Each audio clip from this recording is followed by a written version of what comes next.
गणेश मांडी का परिवार टेंट में रहता है। 2 वर्ष हो गए गणेश मांडी अपनी पत्नी और 2 बच्चों के साथ एक टूटे फूटे टेंट में रहने को विवश है। हो गेलो 2-3 साल। 2-3 साल थी कि तुम्हारा ये स्थिति आछो।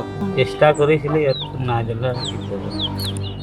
इनके सपनों का घर, ये बर्तन खाना पकाने का, बच्चों की किताबें, ये बिस्तर और ये बक्सा जिसमें गणेश के तमाम दस्तावेज रखे हुए हैं।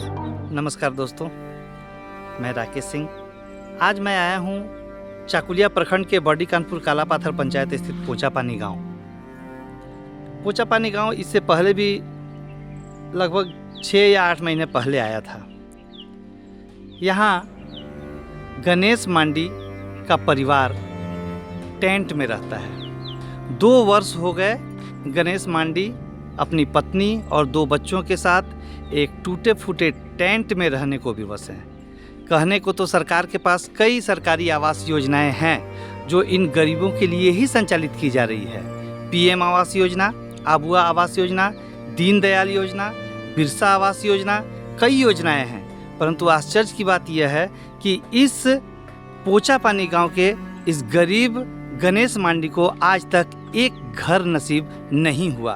कहाँ है सरकारी पदाधिकारी, कहाँ है पंचायत प्रतिनिधि, कहाँ है जनप्रतिनिधि? सवाल तो खड़ा होता है। आइए आपको हम दिखाते हैं गणेश मांडी का घर जहाँ वे रहते हैं। जी हाँ, आप सामने जो देख रहे हैं यही गणेश मांडी का घर है। इसी टेंट में गणेश अपनी पत्नी और 2 बच्चों, एक 14 वर्ष की सिंगो और एक 6 वर्ष का राम, 2 बच्चों के साथ इसी टेंट में रहकर अपना जीवन गुजर बसर पिछले 2 वर्षों से कर रहे हैं। कई बार सरकारी योजनाओं के लिए लिखित रूप में आवेदन दिया, कई बार जनता दरबार लगा, सरकार आपके द्वार कार्यक्रम में भी आवेदन दिया, परंतु कितनी काम हुई है ये आपको अपनी आँखों से ही दिखाई पड़ेगी। कि घर जो तुम्हार ना है तो घरे जो काउके बोली छिले ब्लॉके बा मुखिया काउके लिखी कर दी छिले एप्लीकेशन। हां ब्लॉक जाय छै। अच्छा, ब्लॉक নাই से केने जनता दरबार। अच्छा, सरकार आपके द्वार जे लागी छिलो ना केने जमा करी छी। আর कोई हुकम तो হয় নাই। তো কতদিন থেকে তোমরা এই টেন্টে থাকছো? আর বানাতে পারি না ঘর। তো কতদিন হইলো, কতদিন থেকে এখানে আছো? মানে মোটামুটি হয়ে গেল 2-3 সাল। 2-3 সাল থেকে তোমরা এই স্থিতি আছো। তো বৃষ্টি যখন হয়, ঝড় বাতাস হয় আর তোমার ঠান্ডার সময় তোমরা মানে এই ঘরের ভিতরেই থাকো? তুমি বাচ্চা কাচ্চা লি করি? হ্যাঁ, সংসারে যাই। এটা তোমার কে হাজবেন্ড? হ্যাঁ। তোমার নাম কি?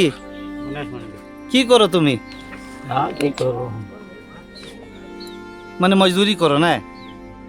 নিজের ঘর তো বানাবার পয়সা নাই কি ঘর বানাতে পারবো, কিন্তু সরকারও তোমাকে আবাস দিচ্ছে না। চেষ্টা করেছো তোমরা অনেকবার না? चेष्टा करेছিলি ना जला की करो। आइए एक बार आप लोगों को फिर से घर दिखाते हैं। यह है टेंट और ये टेंट के भीतर इनके सपनों का घर। ये बर्तन खाना पकाने का, बच्चों की किताबें, ये बिस्तर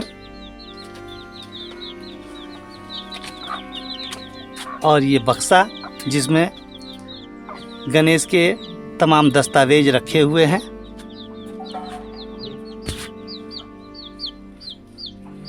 ये हैं गणेश मांडी जो मजदूरी करके अपना जीवन और परिवार को पालन पोषण करते हैं। ये हैं उनकी पत्नी सावित्री मांडी। और इस झोपड़ी में जाड़ा, गर्मी और बरसात हर मौसम की मार इसी झोपड़ी में झेलते हैं। दया किसी को नहीं आती। आश्चर्य है कि दया किसी को नहीं आती। अब कब दया आएगी? अब कैसे लोगों को घर देगी सरकार? सरकारी पदाधिकारी क्या बस अपने कार्यालय में बैठकर, अपनी कुर्सी पर बैठकर अपनी ड्यूटी निभाने पर ही व्यस्त रहेंगे, या फिर फील्ड में आकर, गांव में आकर गरीबों की स्थिति का आकलन भी करेंगे? यदि वे नहीं करेंगे तो कौन करेगा? दोस्तों, पूरे देश में आदिवासियों के सबसे बड़े नेता के रूप में उभरे हैं हेमंत सोरेन। मुख्यमंत्री हेमंत सोरेन, झारखंड के मुख्यमंत्री हेमंत सोरेन, और उन्हीं के राज्य में पूर्वी सिंहभूम जिला स्थित चाकुलिया के बड़ी कानपुर पंचायत स्थित पोचापानी गांव में एक आदिवासी परिवार की यह हालत है। वाकई यह सोचने लायक बात है और काफ़ी चिंताजनक भी है। प्रभातखबर.com, विश्वास वही, रफ्तार नहीं।